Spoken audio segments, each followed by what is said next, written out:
अट के तेंदा भरा भी सी ते भी सी आप चला जावे तो पिछू भरा बंदे लै आंदा सी ते अट के जना करवांदा सी उत्थे उन्हां कोलों पैसे लैंदा सी। इस काम तो मना कीता ते फिर मेरे क्यों विच हत्थ क्यों कलका के ते मेरे हत्थ विच रख दिते नाखून सारे फिर पलासा ना छिकदा रहा। अस्सलाम वालेकुम, हुसैन लकी आपकी खिदमत में हाज़िर है। नाज़रीन, मैं आज एक ऐसी स्टोरी लेकर आया हूँ जो दिल दहला देने वाली स्टोरी है।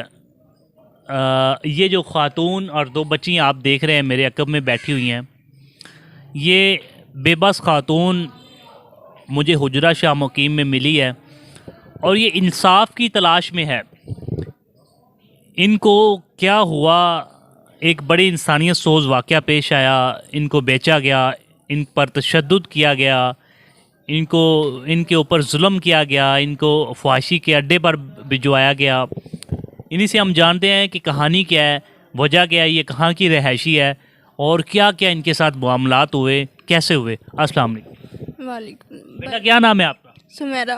सुमेरा बेटा, बताओ आपके साथ क्या हुआ है, मामला क्या पेश है? मैं गंगूवाल दी रहने वाली, कंदूवाल दे नाल पर गंगूवाल। अच्छा। उत्थों मेरे बंदे ने मैं शादी की। मेरा बंदा मेरे को उत्थों गंगूवाल मैं लै आया उजरा शाम कीम। पहले उजरा शाम कीम च जना करवांदा रहा अट के ते फिर इतों लै गया मैनू। इत्थे उंदा मुकम्मल पूरा हो गया। फिर उंदा बाई भी नाल रल गया। दोवें बाई उत्थे मैनू लै गया आदे कोल। खली जी डिग्गी है उत्ते पेड़ी स्टाप ते। उत्ते कल्ली जी मोटर है जी शबीर दी। ये उत्थे लै गया। पहले सानू उत्थे अट के तेंदा भरा भी सी ते भी सी आप चला जावे तो पिछू भरा बंदे लै आंदा सी ते अट के ते ये चला जावे तो पिछू दोवें भरा काहदे वास्ते बंदे ले आंदा सी? जना करवांदा सी उत्थे उन्हां कोलों पैसे लैंदा सी। अट के ते अंदर ताड़ देंदा सी।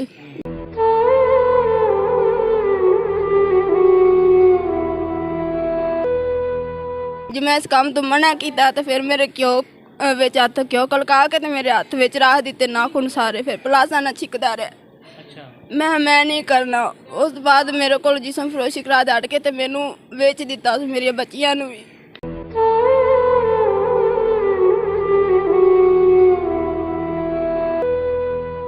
मैं नहीं करना।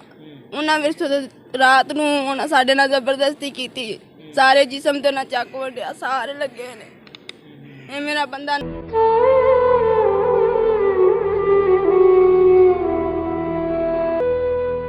नाल सी 5 साल तो इस बंदे ने काम शुरू किया है। मैं चुप कर गई। इन्हें अड़ के ते उन्होंने मैनू वेच दिता। इन्होंने शामिल हैगा सी।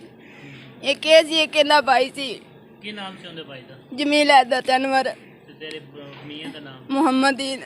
मोहम्मदीन से। हाँ जी। कितनी उम्र है तेरी? मेरी उम्र यही कोई 30 साल होनी है। तेरी शादी नू कितनी देर हो गई? शादी मेरी 13 साल हो गए ने। 13 साल हो गए। कितने बच्चे ने ਤੁਹਾਡੇ ਕੋਲ?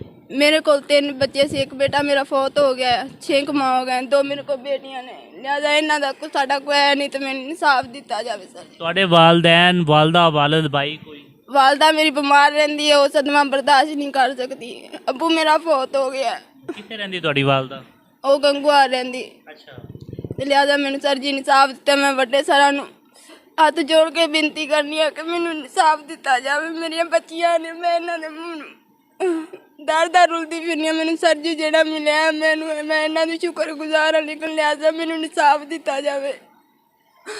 मैं हाथ जोड़ के बिनती करनी है बड़े सर कि मैनू कुछ नहीं चाहिए कोई दो।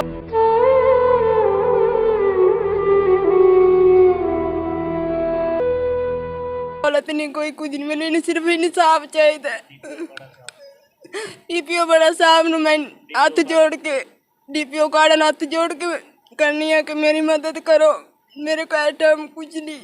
एक बच्चियां नहीं मैं उन्होंने इज्जत नहीं लुआना चाहती जो मेरे नाल होया। मैं दी बच्चियां ने सजी नहीं करना चाहती।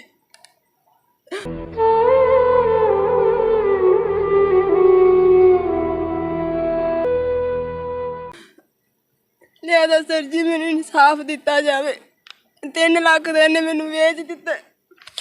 पठाना नू नशा करता है फुल। सारे नशे करते ने भरा भी। मेरा समान समून सब कुछ इन्हें मेरे को खो लिया। शादी भी इन्हें और की कुड़ियां मान सवनियां लिया उन्होंने मिल रहा है। लेकिन मैं जो मेरे ते बीती मैं नहीं चाहती मेरी धीआं ते बीत। पूरे जिस्म ते निशान है? हाँ जी, सारे जिस्म ते सीटा लगांदा सी।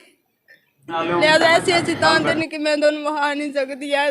सारे गिने वाले नाखून मेरे को रोटी नहीं खाती जाती। मेरा नाम सुमेरा। उम्र मेरी 30 साल हो जानी। नाज़रीन, ये एक बड़ा दिल दहला देने वाला वाक़या पेश आया है। ये समेरा नाद मौजूद है, ये ख़ातून है। हाँ, ये गंगोवाल था।